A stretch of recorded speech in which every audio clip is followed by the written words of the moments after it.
Hello friends, S S L C English first language. So ಈ ಪರೀಕ್ಷೆ ಇವತ್ತು ಮುಗಿದಿದೆ. ಈ ಪ್ರಶ್ನೆ ಪತ್ರಿಕೆಯ ಗ್ರಾಮರ್ ಸೆಕ್ಷನ್ ಕೀ ಆನ್ಸರ್ ನ ನೋಡೋಣ.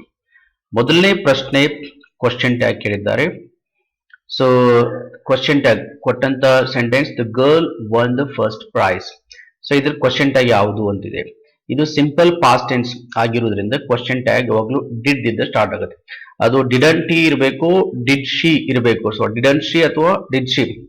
ಸೊ ಇದರಲ್ಲಿ ಬಿ ಮತ್ತು ಡಿ ದಲ್ಲಿ ಯಾವ್ದು ಕರೆಕ್ಟ್ ಅಂತಂದ್ರೆ ಆಪ್ಷನ್ ಬಿ ಇಸ್ ರೈಟ್. ಯಾಕಂದ್ರೆ ಪಾಸಿಟಿವ್ ಸೆಂಟೆನ್ಸ್ ಇತ್ತಂದ್ರೆ ಅದ್ರ ಕ್ವಶನ್ ಟ್ಯಾಗ್ ನೆಗೆಟಿವ್ ಆಗ್ತೈತಿ. Didn't she is the right answer. Second question. So get me dash kilo of sugar from dash nearest grocer. So the answer C option is the right answer. So get me a kilo of sugar from the nearest grocer. Third question. Each of the ministers dash his assets. So the answer each ಅನ್ನೋದು distributive ಏನ್ ಹೇಳ್ರಿ pronoun. So ಇಲ್ಲೇ ಇದ್ರ ಜೊತೆ ಯಾವಾಗ್ಲೂ ಇದು singular ಇರ್ತತಿ each ಅಂತಂದ್ರೆ.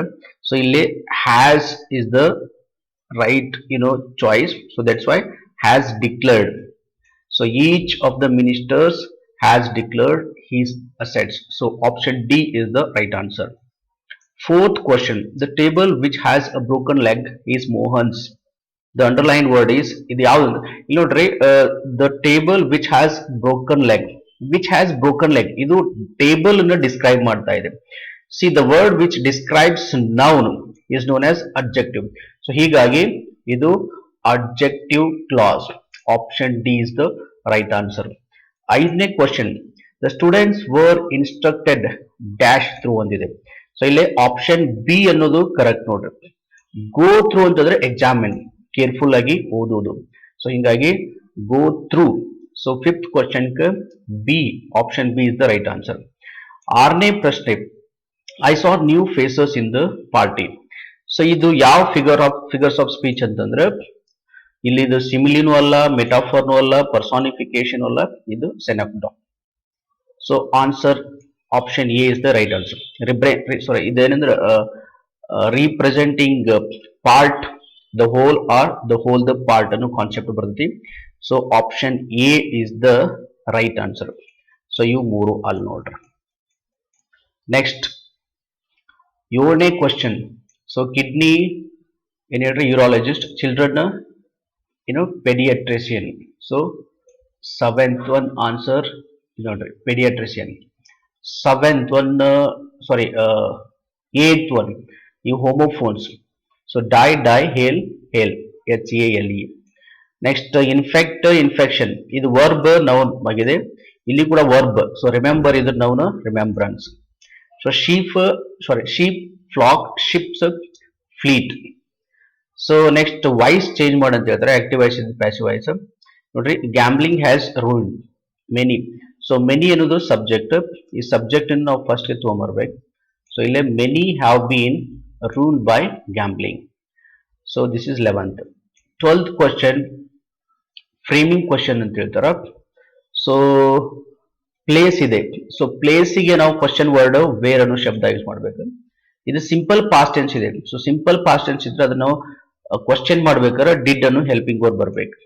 So answer is where did Radhakrishna have his schooling? This is the right answer. So 13th question. So is emotional ಅನ್ನೋ ಶಬ್ದ ಯೂಸ್ ಮಾಡ್ರಿ ಅಂತ ಹೇಳ. ಸೊ ಇದು ಸೆಂಟೆನ್ಸ್ ಇರಬೇಕು, ಆದ್ರೆ ಎಮೋಷನಲ್ ಅನ್ನೋ ಶಬ್ದ ಯೂಸ್ ಮಾಡ್ಬೇಕು. ಶಿ ಸ್ಪೋಕ್ ವೆರಿ ಎಮೋಷನಲಿ ಅಂತಿದೆ. ಇದಕ್ಕೆ answer her speech was emotional. Emotional ಶಬ್ದ ಯೂಸ್ ಮಾಡ್ಕೊಂಡು ಇದ ವಾಕ್ಯವನ್ನು ಬದಲಾವಣೆ ಮಾಡಬೇಕು ಅಂತ ಹೇಳ್ತಾರೆ. ನೆಕ್ಸ್ಟ್ 26ನೇ question. 25th question. Degrees of comparison. ಅವ್ರು ಕೊಟ್ಟದ್ದು ಸೂಪರ್ಲೇಟಿವ್, ನಾವು ಪಾಸಿಟಿವ್ ಮಾಡ್ಬೇಕು, ಕಂಪ್ಯಾರಿಟಿವ್ ಮಾಡ್ಬೇಕು. ಈಗ ಅವ್ರು ಕೊಟ್ಟಂತ ಸೂಪರ್ಲೇಟಿವ್ ದಲ್ಲಿ ಒನ್ ಆಫ್ ದ ಅಂತಿದೆ. ಒನ್ ಆಫ್ ದ ಅಂತಿದ್ರ ಪಾಸಿಟಿವ್ ದಲ್ಲಿ ಯಾವಾಗ್ಲೂ ವೆರಿ ಫ್ಯೂ ಅಂತೇಳಿ ಬರ್ತದೆ, ನೋ ಅದರ್ ಅಂತೇಳಿ ಬರಬಾರ್ದು. So very few artists were as creative as Ravi Varma. ಆಮೇಲೆ comparative great. Ravi Varma was more creative than most other. ಇಲ್ಲಿ ನೋಡ್ರಿ ವೆರಿ ಫ್ಯೂ ಮೋಸ್ಟ್ ಅದರ್ ಇವೆರಡು ನಾನು ಬೇರೆ ರೆಡ್ ಲೆಟರ್ ನಲ್ಲಿ ಬರ್ದಿದ್ದೇನೆ. ಸೊ ಒನ್ ಆಫ್ ದ ಇತ್ತಂದ್ರೆ very few positive, comparative most other. So 26th question ಅವರು ಏನ್ ಕೇಳ್ಯಾರೆ, ರಿಪೋರ್ಟೆಡ್ ಸ್ಪೀಚ್. ಇದಕ್ಕೆ ಆನ್ಸರ್, ಇದು ಕ್ವಶನ್ ಇದೆ, ಇದು ಎಸ್ ಆರ್ ನೋ ಕ್ವಶನ್. ಇದನ್ನ ನಾವು ಎಸ್ ಆರ್ ನೋ ಕ್ವಶನ್ ಅನ್ನ ರಿಪೋರ್ಟೆಡ್ ಸ್ಪೀಚ್ ಮಾಡ್ಬೇಕು, ಇಫ್ ಅಥವಾ ವೆದರ್ ಹಚ್ಬೇಕು. ಇಲ್ಲಿ ಇಫ್ ಫಸ್ಟ್ ಆಯ್ತು ನೋಡಿ. The tall man enquired the guest if he or she was the person who spend hours on door step chatting to strangers. ಇಲ್ಲಿ simple present tense ಇದೆ, simple past tense ಮಾಡಿವಿ. ಇಲ್ಲಿ ಹಿ ಅಥವಾ she ಎರಡು ಯಾಕೆ ಬರೆದಿದೆ ಅಂದ್ರೆ, ಈ ಪರ್ಸನ್ ಅನ್ನೋದು it can be use for both male as well as female. So the right answer is so this one.